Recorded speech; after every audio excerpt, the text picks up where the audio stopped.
uh, prior to you hopping on the phone there, Bruce, how you go about this, but just to refresh the audience, you take this mock draft far more seriously than most people take mock drafts. We're grateful for it because there's actual information in there as opposed to, well, I just really like, an inside linebacker to the Titans at 26. What's your process for this every year when you put it together?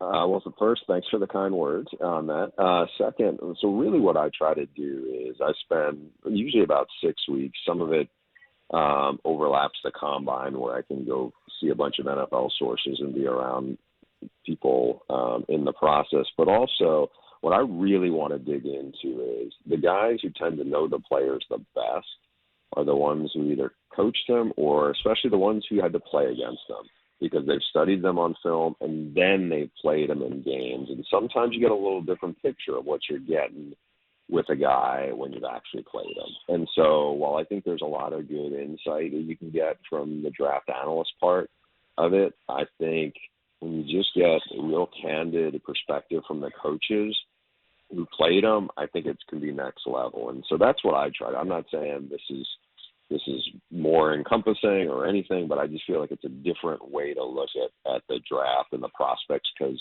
if I was a fan of a certain school and somebody saying my team is going to take this offensive lineman or this receiver, great. I mean, I can see what his stats are. But what I'm really trying to do, and there's some really unique examples in here, like what's the difference between Chris Olave and Garrett Miller? I think you have a lot of guys who can say a certain thing about, okay, they're this or they're that, or they can quote you their stats, or maybe even what they did at the combine. But I think when you get, people who've actually had the game plan and then play them, when you get, a Garrett Wilson at Ohio State, we know he ran really well at the combine, but here's the things that maybe scare other teams more about Wilson than they did about Olave and that kind of thing. And so I think this is a good window into, a lot of times, I talked to a bunch of SEC D-line coaches. They played a lot of guys who were considered first-round picks. And so I think their perspective is really unique, and that's what I was really shooting for. And that's why you can go to theathletic.com to get not just Bruce's mock draft every offseason as we go through this, but his great insights and analysis on college football. Great draft assets like Dane Brugler's Beast, which he puts together. I'm sure you talked to Dane at some point through the pre-draft process, mm-hmm. Bruce. That thing always blows me away because he's got players I would have never even considered as anywhere close to a pro prospect. We were marveling here that there was a write-up on Jarrett Garantano, the former Tennessee quarterback, in Dane Brugler's Beast draft guide every year. The work that you guys do collectively on this always is impressive. Yeah, it's amazing the volume of stuff that he is able to pour through. And there'll be times where, like, I did something behind the scenes with all the scouts for the Senior Bowl at midseason. There's a couple anonymous players, comments about an anonymous player where you're trying not to bury the player from the comments that they're making. And Dane will say, "Hey, is that so and so?" And I'll be like, "Yes, it is," or whatever. It's like, so I think a lot of times there is so much overlap where the information, it's like, it's just great to have that kind of depth of knowledge. And in Dane's case, he's living it 365 days a year and pouring over that process. And so, it's such an amazing resource to have, and what he puts together. I know, I think the Beast is a beast from our editor standpoint because it's just so much work and volume to sift through and pour through. And I think we're all kind of football nerds, so to be part of it, to have that as a resource is invaluable.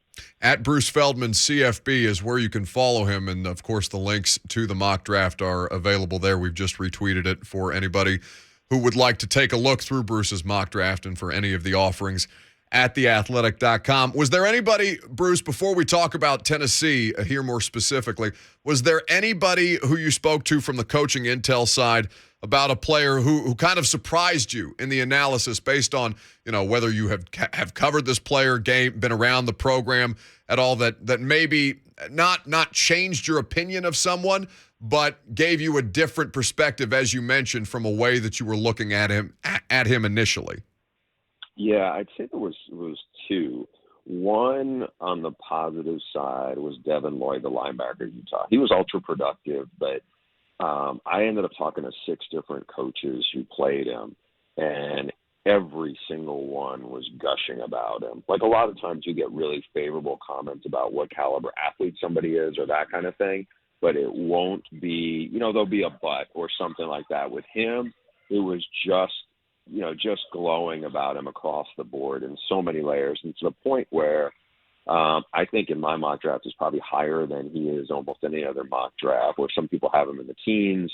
I had him going up as high as 5 because I suspect that there's going to be, obviously some of it has to come to position need, but if what I've heard is in line with what I'm thinking the scouts and the personnel people are getting, I think that there's probably a little more respect for him than maybe there is in other mocks. On the flip side, and this guy was a terrific player for Notre Dame, but I think there was a little bit more of the skepticism a little bit on Kyle Hamilton, the huge safety from Notre Dame.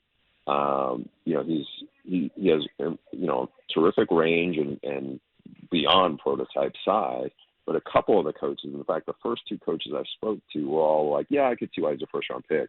But I'm shocked that people are saying could be a top 5 pick because they were worried about how if he could handle coverage and, could he tackle a slot? They think they worried about that a little more. Now, other people I ended up talking to loved his instincts, obviously loved his size and how physical he could be.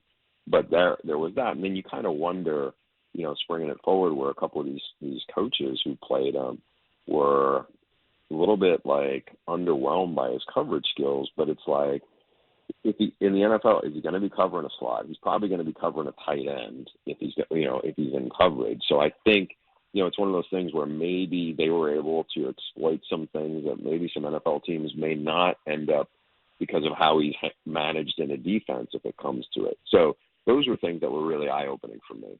Bruce Feldman of The Athletic is our guest here on 104.5 The Zone. All right, now to the Titans then, Bruce. Assuming that they do not trade out of 26, which it seems, I don't know if you've had discussions with people about trading around in this draft. It seems like it may be more difficult to move out if with one of those, what basically amounts to a second-round pick there at this point. But you have them selecting Tyler Lindenbaum, the center from Iowa, who's regarded as one of the best interior offensive line prospects in this draft. What was the logic and what was the intel from the coaching side of things? Yeah, a lot of the guys in the Big Ten who I talked to faced him just rave about his athleticism, his tenacity, what he can do scheme-wise. I mean, I had one guy compare him to Jeff Saturday, who thinks he's going to be a Pro Bowler for a long time. As a former state champion wrestler, he was dominant often in the Big Ten.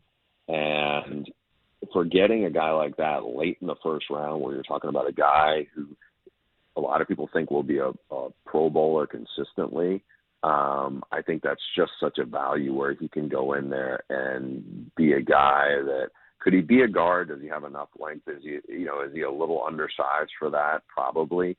But in terms of, we've seen, having a guy who's a center who is that good and that athletic is rare. And to get somebody who you think can be a Pro Bowler late in the first round, I think he will be tough to pass up if he's still on the board at 26. Now, if he's opposite a huge nose guard and that, he's not uncovered, that is an area where there is some concerns about him. But in terms of what he can do for a team scheme-wise, I think there's a lot to like. And I think, it's not like he's 275 pounds. He's almost 300 pounds. So right. He has gotten bigger. And I think, yes, his arms aren't, you'd like him to be a little longer, but just in terms of the physical tools, the tenacity, the athleticism, I think there's a lot to get excited about.